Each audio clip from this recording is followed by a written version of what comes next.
Hi hello അസ്സലാമു അലൈക്കും welcome back. അപ്പോൾ പെരുന്നാളിൻ്റെ തലേന്നത്തെ ദിവസമാണ് കേട്ടോ. അങ്ങനെ കുറച്ച് വിശേഷങ്ങളൊക്കെ ഉണ്ട് ഇൻക്ലൂഡ് ചെയ്തിട്ട് ഒരു ചെറിയൊരു വീഡിയോ ആക്കിയിട്ടാണ് കേട്ടോ ഇടുന്നത്. അപ്പോൾ നിങ്ങളിത് കണ്ടിട്ട് ഇഷ്ടമാണെന്നുണ്ടെങ്കിൽ ഞാൻ പറയേണ്ട ആവശ്യമില്ലല്ലോ. ഇഷ്ടമായ നിങ്ങൾ ലൈക്ക് ചെയ്യുമെന്നറിയാം. എന്തായാലും മറക്കാതെ ലൈക്ക് ചെയ്യണേ കേട്ടോ. അതുപോലെ സബ്സ്ക്രൈബ് ചെയ്യാത്തവർ സബ്സ്ക്രൈബ് ചെയ്യുക. അപ്പോൾ അത് ഞങ്ങൾ പുറത്തോട്ട് ഇറങ്ങിയിട്ടുണ്ട്.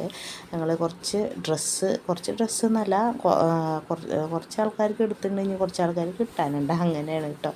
എല്ലാം കൂടെ ഒരു ദിവസം പർച്ചേസ് ചെയ്തിട്ടില്ല. പിന്നെ ഇക്കാക്ക് ഒഴിവുള്ള ദിവസങ്ങളിലാണ് പോവാറ് കേട്ടോ. അപ്പോൾ ഇതാ ഇനിയിപ്പോൾ ഉപ്പാക്കും ഉക്കാക്കും ഷർട്ട് നോക്കുകയാണ് കേട്ടോ. നല്ല സെലക്ഷൻ ഉണ്ട് കേട്ടോ. അവർ ഏതേത് എടുക്കണമെന്ന് നമുക്കറിയില്ല. നമുക്ക് ഇഷ്ടപ്പെട്ടൊക്കെ എടുക്കണമെങ്കിൽ അത്യാവശ്യം ബാലൻസ് നമ്മുടെ കയ്യിൽ വേണം. അപ്പോൾ ഞങ്ങൾ നല്ല അടിപൊളി ഷർട്ട് തന്നെ ഞങ്ങൾ സെലക്ട് ചെയ്ത് എടുത്തിട്ടുണ്ടായിരുന്നു കേട്ടോ. ഇതാ മോൾ മെഹന്തിയൊക്കെ ഇട്ടിട്ടുണ്ട്. നല്ല അടിപൊളിയായിട്ട് തന്നെ ഇടുന്നുണ്ട്. മോൾ ഇട്ടല്ല കേട്ടോ, അവളുടെ ഫ്രണ്ട്സുകളൊക്കെ വീട്ടിൽ വന്നിരുന്നു. അപ്പോൾ അവർ ഇട്ട് കൊടുത്തതാണ് കേട്ടോ. അപ്പോൾ അതായത് 21-ന് ഞാൻ സ്നാക്സ് ഉണ്ടാക്കിയതാണ് കേട്ടോ. അപ്പോൾ ചീരിനി ഉണ്ടാക്കണമല്ലോ, പള്ളിക്ക് കൊടുക്കാനും അയൽവാസികൾക്ക് കൊടുക്കാനൊക്കെ ആയിട്ട് കുറച്ച് മധുരം ഞങ്ങൾ ഉണ്ടാക്കും. അപ്പോൾ അതിനുവേണ്ടി ഞാനിവിടെ അടയാനായിട്ട് ഉണ്ടാക്കിയിരുന്നത്. പിന്നെ ഉണ്ണിയപ്പം പെട്ടെന്ന് ഉണ്ടാക്കിയ തീരുമാനമാണ് കേട്ടോ. അപ്പോൾ അട ഉണ്ടാക്കിയത് ഇക്കാൻ്റെ ഉമ്മയാണ് കേട്ടോ. അപ്പോൾ നല്ല ടേസ്റ്റ് ഉണ്ടായിരുന്നു കേട്ടോ. കുറച്ച് ഇക്കാൻ്റെ ഫ്രണ്ട്സുകൾക്കൊക്കെ കൊണ്ടുപോയിട്ടുണ്ടായിരുന്നു.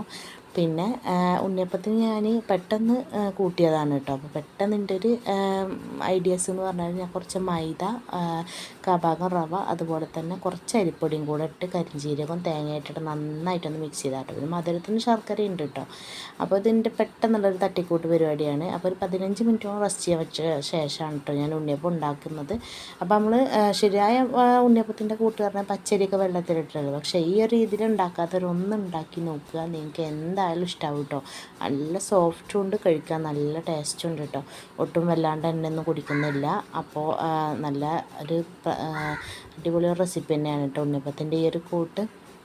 അപ്പോൾ പെട്ടെന്നൊക്കെ ഉണ്ണിയപ്പം കഴിക്കാൻ ആഗ്രഹമുള്ളവർ ഇങ്ങനെ ഒന്ന് ഉണ്ടാക്കി നോക്കുക. ഒരു 15 മിനിറ്റ് മാത്രം ഒന്ന് മാറ്റി വെച്ച ശേഷം മാത്രം ഈ മാവ് എടുത്തിട്ട് നിങ്ങൾ ചുട്ടെടുക്കുക കേട്ടോ. നന്നായിട്ട് തന്നെ പെർഫെക്റ്റ് ആയിട്ടുള്ള ഉണ്ണിയപ്പം നിങ്ങൾക്ക് കിട്ടും കേട്ടോ. നല്ല സോഫ്റ്റ് ആയിട്ട് തന്നെ നമുക്ക് കിട്ടിയിട്ടുണ്ട്. അപ്പോൾ അടേനേക്കാളും കൂടുതൽ കഴിച്ചത് എനിക്ക് തോന്നുന്നു ഉണ്ണിയപ്പം തന്നെ ആവും കേട്ടോ. അപ്പോൾ ഞാനിത് പെട്ടെന്നാണിത് ഉണ്ടാക്കിയെടുത്തത് കേട്ടോ. അപ്പോൾ നമ്മളെ ഉണ്ണിയപ്പം റെഡി ആയിട്ടുണ്ട്. ഇനിയിപ്പോൾ ഇത് ഒരു സാമ്പാറിൻ്റെ റെസിപ്പിയാണ്. അപ്പോൾ ഞാൻ എണ്ണയിലോട്ട് ഞാൻ ഉലുവയും കടുകാണ് കേട്ടോ പൊട്ടിച്ചെടുത്തിട്ടുള്ളത്. പിന്നെ കുറച്ച് ചെറിയുള്ളി എടുത്തിട്ടുണ്ട്. പിന്നെ കുറച്ച് പച്ചക്കറി, ഏത് പച്ചക്കറി വേണമെങ്കിൽ നമുക്ക് ഇട്ട് കൊടുക്കാം.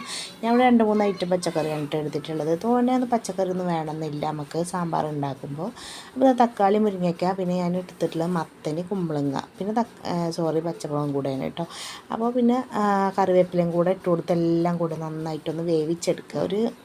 ഇതൊക്കെ ഒന്ന് വെന്ത് വരുമ്പോൾ ഒരു മണം വരുമല്ലോ, ആ ഒരു ടൈം വരെ നന്നായിട്ടൊന്ന് വേവിച്ചെടുക്കുക. മഞ്ഞൾപ്പൊടി ഞാൻ ഓർമ്മയില്ലാതെ ഇട്ട് കൊടുത്താണ്. ഞാൻ പരിപ്പ് വേവിച്ച് വെച്ചിട്ടുണ്ട് കേട്ടോ. അപ്പോൾ അതിൽ മഞ്ഞൾപ്പൊടി ഇട്ട് കൊടുത്തിട്ടുണ്ട്. നിങ്ങൾ ഇതിൽ മഞ്ഞൾപ്പൊടി ഇടണ്ട കേട്ടോ. പിന്നെ ഇതാ മുളക് പൊടി, മല്ലിപ്പൊടി, സാമ്പാർ പൊടി ഇട്ട് കൊടുത്ത് നന്നായിട്ടൊന്ന് പച്ചമണം പോലെ ഇളക്കി കൊടുത്ത ശേഷം പുളിവെള്ളം അതിലൊഴിച്ച് കൊടുത്തിട്ടുണ്ട് കേട്ടോ. കുറച്ച് വീട് മിസ്സായി, അതാണ്. അപ്പോൾ പുളിവെള്ളം ഒഴിച്ച് കൊടുത്ത് നന്നായിട്ടൊന്ന് കഷ്ണങ്ങളൊക്കെ ഒന്ന് വേവിച്ചെടുത്ത ശേഷം നമ്മൾ വേവിച്ച് വെച്ച പരിപ്പ് ഉണ്ടല്ലോ, ആ പരിപ്പ് നന്നായിട്ട് വെന്തതാണ് അത് ഇതിലോട്ടാണ് ഇട്ട് കൊടുക്കുക. ഒന്ന് തിളപ്പിച്ചെടുക്കുക. അതിൻ്റെ മുകളിലോട്ട് കുറച്ച് നമ്മളെ കായപ്പൊടിയും കൂടെ ഇട്ട് കൊടുക്കുക. അപ്പോൾ നമ്മളെ സാമ്പാർ ഇവിടെ റെഡി ആയിട്ടുണ്ട്. നല്ല ടേസ്റ്റ് ഉണ്ടായിരുന്നു കേട്ടോ. അപ്പോൾ സിമ്പിളായിട്ടുള്ള ഒരു സാമ്പാർ നിങ്ങൾ ഉണ്ടാക്കി നോക്കണേ കേട്ടോ. എന്നിട്ട് നിങ്ങൾ റിസൾട്ട് അറിയിക്കുക. അപ്പോൾ ഇന്നിപ്പോൾ സാമ്പാറിലോട്ട് ഞാനിന്ന് ചപ്പാത്തി ഉണ്ടാക്കിയിട്ടുണ്ട് കേട്ടോ. അപ്പോൾ ചോറിനും രാവിലെ തന്നെയാണ് ഞാൻ ഈ സാമ്പാർ ഉണ്ടാക്കിയിട്ടുള്ളത്. അതുകൊണ്ട് തന്നെ ചോറിനും ബ്രേക്ക്ഫാസ്റ്റിനൊക്കെ നമുക്കിത് എടുക്കാം. അപ്പോൾ ഞാനിന്ന് ചപ്പാത്തിയാണ് കേട്ടോ സാമ്പാറിലോട്ട് ഉണ്ടാക്കിയിട്ടുള്ളത്. അപ്പോൾ നമ്മൾ ചായയൊക്കെ കിടന്ന് തിളക്കുന്നുണ്ട്. അപ്പോൾ ഇനിയിപ്പോൾ കുട്ടികൾക്ക് മുട്ട പുഴുങ്ങി വെച്ചിട്ടുണ്ട് കേട്ടോ. അപ്പോൾ ഞാൻ ചപ്പാത്തിയിലോട്ട് കഴിക്കട്ടെ ഇനി. അപ്പോൾ ഇന്നത്തെ കുഞ്ഞ് വീഡിയോ ഇത്രയേ ഉള്ളൂ. ഇഷ്ടമെങ്കിൽ ലൈക്ക് ചെയ്യണം കേട്ടോ. Thank you.